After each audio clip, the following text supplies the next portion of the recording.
Ghosts and goblins only at Gatorland. Finding great.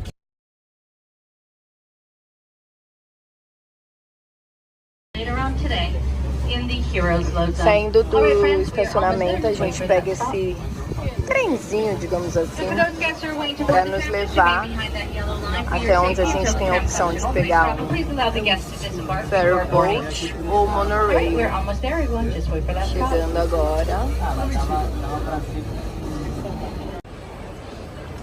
Bom, galera, a gente acabou de estacionar o carro, pegamos o trenzinho, já passamos ali para checar a bagagem, né? Já checaram a nossa mochila, né? Tá tudo certinho. Agora a gente vai efetivamente entrar no parque. A gente tem dois caminhos. A gente pode pegar o Monorail ou o Ferry Boat.